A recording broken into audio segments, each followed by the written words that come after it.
एक गांव में रामू नाम का लड़का अपनी माँ के साथ रहता था। वह बचपन से ही हर काम में कमजोर था। बचपन से जवान होने के बाद भी वह पहले की तरह ही कमजोर था। गांव के लोग उसकी इसी कमजोरी का फायदा उठाते थे, खासकर तब जब बगिया में आम और जामुन लग जाते थे। एक दिन वह अपने दोस्तों के साथ बगीचे में गया और उसके दोस्त बोले, अरे रामू, आम तोड़ने आया है या फिर जामुन? रामू बोला, दोनों। उसके दोस्त उसकी हंसी उड़ाते हुए बोले, एक तो टूटता नहीं, दोनों तोड़ेगा। रामू बोला, माँ ने कहा है कि दोनों तोड़कर लाना है। उसके दोस्त कहते हैं, तेरा निशाना कभी लगा भी है कि आज लगेगा?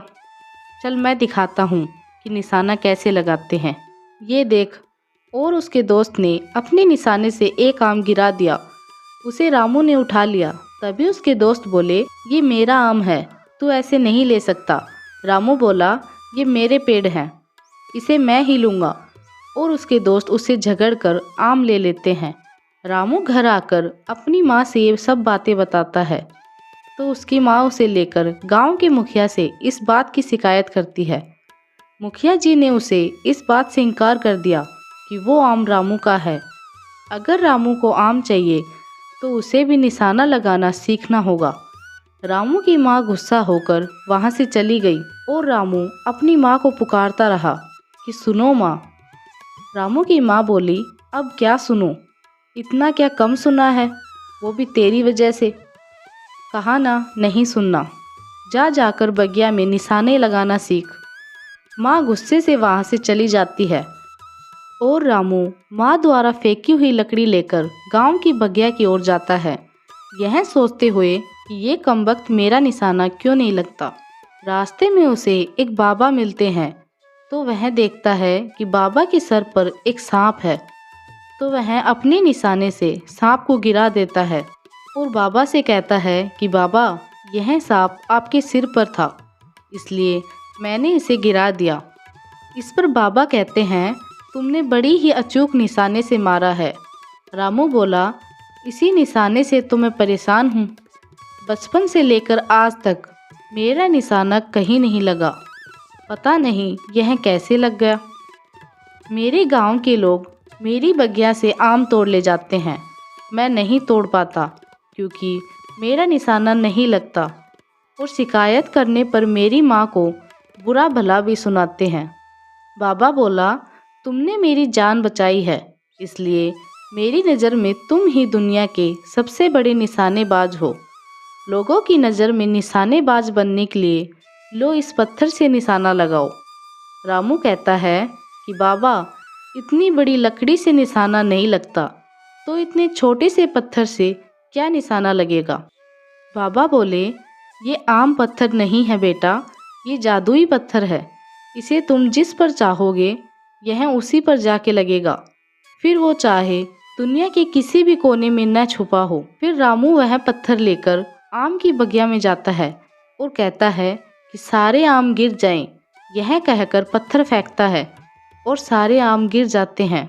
रामू सारे आम और जामुन लेकर आ रहा होता है, तभी उसे रास्ते में वो सारे आवारा लड़के उसे घेर लेते हैं और कहते हैं, क्यों बे, ये हमारे तोड़े हुए आम बीन कर ला रहा है? रामू कहता है, नहीं, मैंने खुद ये आम तोड़े हैं।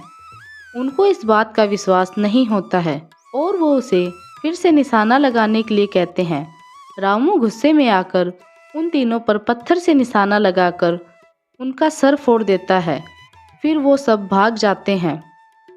रामू वह सारे आम और जामुन अपनी माँ को देता है तो उसकी माँ को यकीन नहीं आता।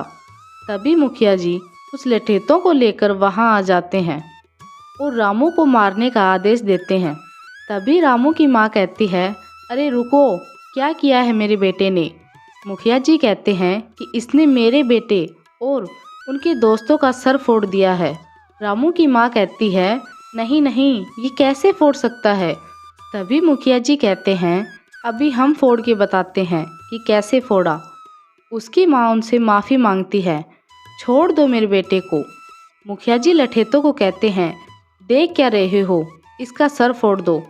रामू अपने उस पत्थर से उन सभी का सर फोड़ देता है और इस घटना के बाद रामू की गांव में ठाठ बन जाती है और कोई भी रामू से लड़ने की हिम्मत नहीं रखता।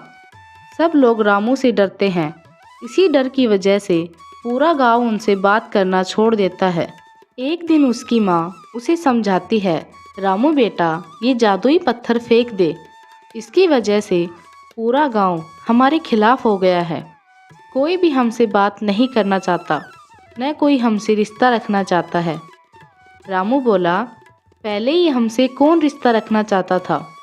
कम से कम गांव की औरतें तो मेरे साथ बैठती थी, पर अब कोई बात तक नहीं करती। रामू कहता है, ठीक है, मैं इस पत्थर को फेंक आता हूँ। जैसे ही वह पत्थर फेंकने के लिए बाहर आता है तो देखता है कि सारा गांव इधर उधर भाग रहा है। सारे लोग चिल्ला रहे हैं। तभी एक गांव वाला कहता है कि भागो, टिड्डियाँ हमारे खेतों को तबाह कर देंगी, तो हम खाएंगे क्या? हम उन्हें मार भी तो नहीं सकते, क्या करें मुखिया जी? तभी रामू कहता है, किसी को कुछ करने की ज़रूरत नहीं है, मेरे रहते हमारे गांव की फसल बर्बाद नहीं होगी काका। और वह पत्थर से कहता है कि सारी टिड्डियों को मार मार के भगा दो। इस तरह उन टिड्डियों से रामू गांव की सारी फसल बचा लेता है और सभी लोग रामू पर बहुत खुश होते हैं और मुखिया जी रामू को गांव के जवानों का मुखिया घोषित कर देते हैं और सभी लोग उसके साथ प्रेम से रहने लगते हैं और रामू के दोस्त भी उससे माफ़ी मांगते हैं।